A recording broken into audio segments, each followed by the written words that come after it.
Hi, we're going to do bridging, so I'm going to have you lie down on your mat. Your knees are going to be bent and your feet flat on the mat, the arms down beside you. Some touch points you want to think about. I want you to focus, your head is always going to stay down, and the scapula, the shoulder blades and back are going to be firmly planted on the mat. And I'm going to give you two versions. The first version is working with a hip hinge in bridging, and the second version will be the articulation. And then I'll give you some options. So first, let's talk about hip hinge. We all end up in the same place, but how we get there is a little different. So for hip hinging, this exercise is great for someone who has osteopenia, osteoporosis, or has been told not to do flexion of the spine, which is rounding of the spine. Okay, so arms are going to be down by your sides. Actually, I'm going to have you lift them up. Okay, so what this does is it helps set the scapula back against the mat, and it's a nice way to get feedback from your mat behind you. So what we're going to do is we're going to inhale through our nose to prepare, and on the exhale, I'm just going to float, my glutes turn on, and I just float the pelvis straight up to the ceiling without rounding the spine. My hips are reaching towards the ceiling, and my knees are reaching in this direction. So I'm turning the glutes on, I'm using the hamstrings, and my scapula are wide and flat against the mat. I'm going to inhale here at the top, and on the exhale, I'm just going to bend here at the hip, the front of the hip. So it just bends, but I still lengthen from the crown of my head to my sacrum when I return. Okay, knees stay in alignment with the front of your hips. So again, arms to the ceiling. Inhale to prepare, and exhale, lift it up. Inhale at the top, hip hinge in the front, and just return it back to the mat. There's no rounding of the spine in that position. Now we're going to move to articulation. Articulation, you're going to take your pubic bone and rotate it toward your belly button. So you're going to go into a tuck, which makes me have more of a flat back.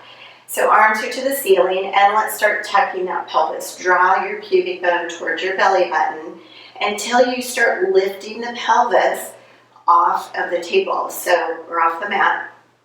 Vertebrae by vertebrae, you're lifting until you get up into bridging.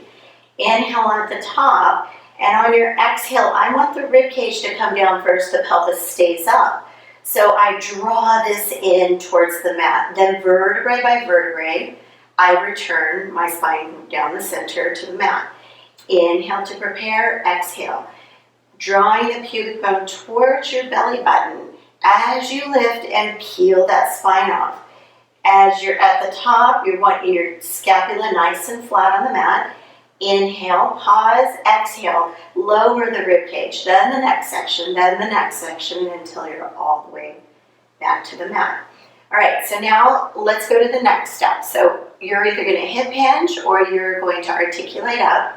So I'm going to articulate and I'm going to lift, and I'm going to lift till I get to the top. Now make sure these are lifted. So turn those glutes on and really make sure that you're all engaged here. And the first step, the beginning step, is marching. So you're going to bring one leg up to tabletop and you're going to set it down. Pelvis stays nice and level, and you're going to set it down. You're alternating right and left. And I'm not tilting left and right here. I'm staying nice and stable, but lifted. You can also think when this foot goes back to the mat, you kind of lift in that same hip, get that glute activation going. Okay, now we'll go to the next step. If you feel comfortable, you want a more advanced exercise, you're going to straighten that top leg out, or the right leg. You're going to reach it out in a flexion and point it towards the ceiling. So you're going to reach it out and point it. Your hips are still nice and level, and I'm going to switch to the other leg. Lift the leg up. Keep this lifted and level. So flex, point. Flex away, point towards you. Good. One more. And then you'll come back to your bridge. You're going to inhale, and on the exhale, return it all the way back down to the mat.